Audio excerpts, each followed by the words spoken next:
ವಾಪಸ್ ಫೋನ್ ಮಾಡಿದೆ ನನ್ನ ಕಸಿನ್ಗೆ, ಹೇಳ್ದೆ ಅವನಿಗೆ ಈ ಥರ ಎಲ್ಲ ಪ್ರಾಬ್ಲಮ್ ಆಗಿದೆ, ಏನು ಮಾಡೋದು, ಏನಾದರೂ ಹೆಲ್ಪ್ ಮಾಡೋಕ್ಕಾಗತ್ತಾ ಅಂತ ಕೇಳಿದೆ ಅವನ ಹತ್ರ. ಅವನೇನು ಹೇಳ್ದೆ ಅಂದರೆ, ಬಾಪಾ ನಾನು ನಿನ್ಗೆ ಹೆಲ್ಪ್ ಮಾಡ್ತೀನಿ ಬಾ ಅಂತೇಳಿ ಕರೆಸ್ದ. ಅವ್ನು ಕರೆದ, ಬಟ್ ಅವ್ನು ಕರೆದ್ರೂ ನನಗೆ ಅವನ ಮೇಲೆ ನಂಬಿಕೆ ಇರಲಿಲ್ಲ. ನಂಬಿಕೆ ಇತ್ತು, ಒಂದು 10% ಎಲ್ಲೋ ಒಂದು ಕಡೆ ಡೌಟ್ ಇತ್ತು, ಏನಾದರೂ ಪ್ರಾಬ್ಲಮ್ ಆಗುತ್ತೇನೋ ಅನ್ನೋ ಡೌಟ್ ಇತ್ತು.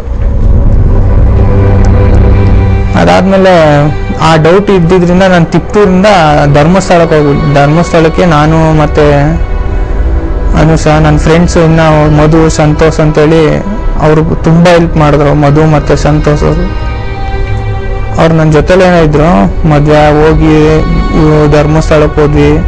4ನೇ ತಾರೀಕು ನೈಟು ಧರ್ಮಸ್ಥಳಕ್ಕೆ ಹೋದ್ವಿ. ಅಲ್ಲೇ ದೇವಸ್ಥಾನದ ಹತ್ರ ಹೊರಗಡೆನೆ ಮಲಗಿದ್ವಿ ನೈಟು.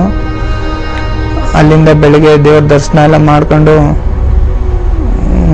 ಮಾರ್ಚ್ 9ನೇ ತಾರೀಕು ಅವರು ಬರ್ತಡೇ, ಅನುಷ ಬರ್ತಡೇ ಇತ್ತು ಮಾರ್ಚ್ 9ನೇ ತಾರೀಕು. ಬರ್ತಡೇ ದಿನನೇ ಅವ್ರಿಗೆ ಮದುವೆ ಆಗಬೇಕು ಅಂತೇಳಿ ತುಂಬ ಆಸೆ ಇತ್ತು. ಬರ್ತಡೇ ದಿನನೇ ಮದುವೆ ಆದ್ವಿ. ಅದೆಲ್ಲ ಆದಮೇಲೆ ನನ್ನ ಕಸಿನ್ ಹತ್ರ ಬಂದ್ವಿ.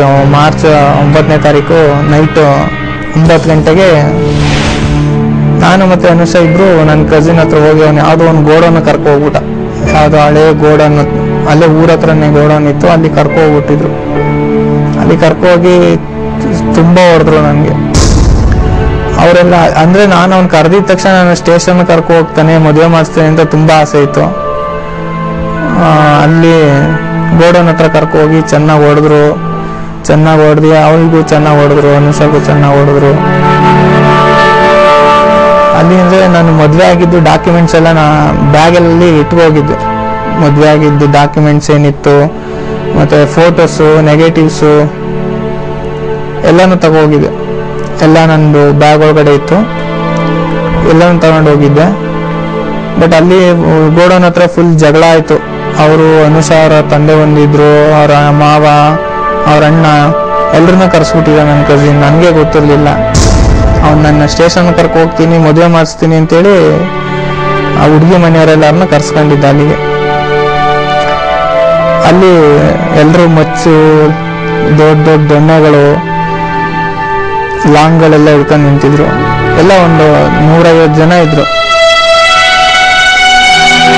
ಅಲ್ಲಿ ಹೋದ್ವಿ. ನಾವು ಅಲ್ಲಿ ಹೋಗಿ ಚೆನ್ನಾಗಿ ಹೊಡೆದ್ರೆ ಅನುಷನ ಎಳ್ಕೊಗ್ಬಿಟ್ರು. ಅಲ್ಲಿಂದ ಎಳ್ಕೊಗ್ಬಿಟ್ರು. ನಾನು ಒಬ್ಬನೇ ಇದ್ದೆ, ಏನು ಮಾಡೋಕ್ಕಾಗಿಲ್ಲ. 150 ಜನ ಇದ್ರು ಅವರು, ನಾನು ಒಬ್ಬನೇ ಏನು ಮಾಡೋಕ್ಕಾಗಿಲ್ಲ.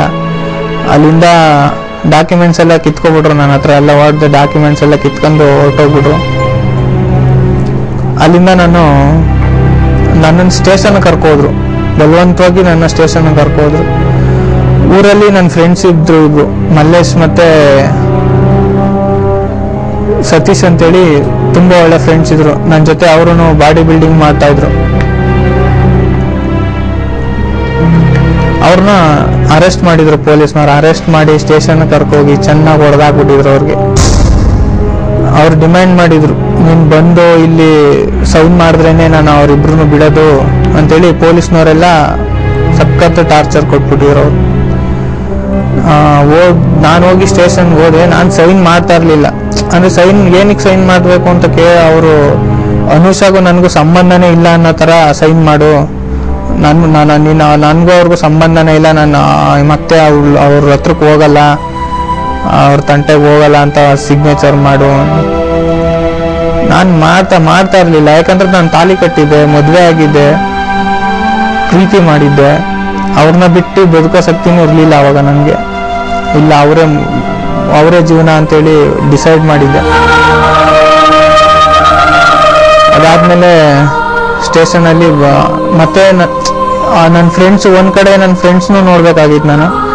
ಅವರು ನನಗೋಸ್ಕರ ನನ್ನ ಮೇಲೆ ಪ್ರಾಣನೇ ಇಟ್ಕೊಂಡಿದ್ರು. ಇಬ್ರು ಫ್ರೆಂಡ್ಸು ಅವ್ರನ್ನ ಅರೆಸ್ಟ್ ಮಾಡಿ ತುಂಬ ಹೊಡೆದ್ಬಿಟ್ಟಿದ್ರು ಅವ್ರಿಗೆ. ಅವ್ರನ್ನ ನಾನು ಸೈನ್ ಮಾಡಿದ್ರೇನೆ ಅವ್ರನ್ನ ಬಿಡೋದು ಅನ್ನೋ ಥರ ಮಾತಾಡಿದ್ರು. ಆ ಥರ ಡಿಮ್ಯಾಂಡ್ ಮಾಡಿ ಕೂತಿದ್ರು.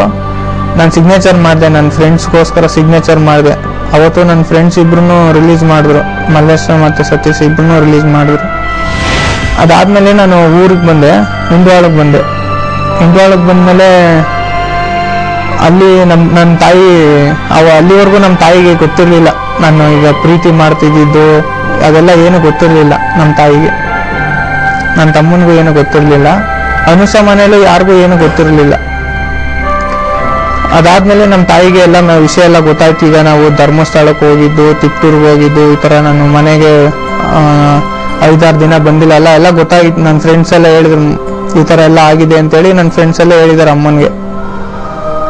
ಆಮೇಲೆ ಮನೆಗೆ ಬಂದಾಗ ಅಮ್ಮ ಇರಲಿಲ್ಲ. ಅಮ್ಮ ಅವರ ತಾಯಿ ಮನೆಯಲ್ಲಿದ್ರು, ಅಂದರೆ ಅಜ್ಜಿ ಮನೆಗೆ ಹೋಗ್ಬಿಟ್ಟಿದ್ರು.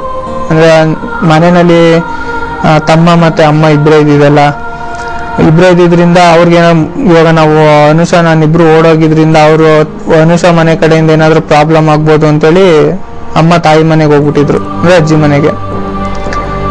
ಅಲ್ಲಿಂದ ಮತ್ತೆ ನಾನು ಮನೆಗೆ ಹೋದೆ. ಮನೆಯಿಂದ ಮತ್ತೆ ಅಜ್ಜಿ ಮನೆಗೆ ಹೋಗಿ ಅಮ್ಮನ ಕರ್ಕೊಂಡ್ ಬಂದೆ. ಅಮ್ಮನ ಕನ್ವಿನ್ಸ್ ಮಾಡಿದೆ ಈ ಥರ ಎಲ್ಲ ಆಗಿದೆ ಅಂತ. ಅಮ್ಮನ ಬೈದ್ರು, ತುಂಬ ಬೈದ್ರು. ಏನಕ್ಕೆ ಈ ಥರ ಎಲ್ಲ ಮಾಡಿದೆ, ಏನಕ್ಕೆ ಈ ಥರ ಮಾಡ್ಕೊಂಡೆ, ನಮ್ಮ ಹತ್ರ ಎಲ್ಲ ಹೇಳ್ಬೋದಾಗಿತ್ತಲ್ಲ ಅಂತ ಹೇಳಿದ್ರು. ಬಟ್ ಅಮ್ಮನ ಕನ್ವಿನ್ಸ್ ಮಾಡಿದೆ, ಅಮ್ಮ ಸುಮ್ಮನೆ ಆದರು.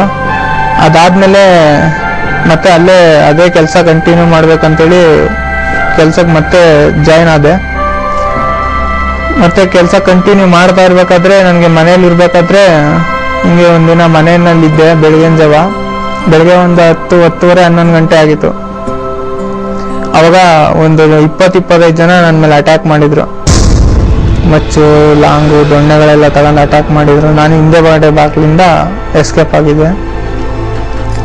ಅದಾದ್ಮೇಲೆ ಮತ್ತೆ ನಾವು ಬೆಳಗಿನ ಜಾವ ಜಿಮ್ಗೆ ಹೋಗ್ಬೇಕಾದ್ರೆ ಮತ್ತೆ ಇನ್ನೊಂದ್ಸಲ ಒಂದು 5-6 ದಿನ ಗ್ಯಾಪ್ ಬಿಟ್ಟು ಮತ್ತೆ ಇನ್ನೊಂದ್ಸಲ ನನ್ನ ಮೇಲೆ ಅದೇ ಥರ ಅಟ್ಯಾಕ್ ಮಾಡಿದ್ರು.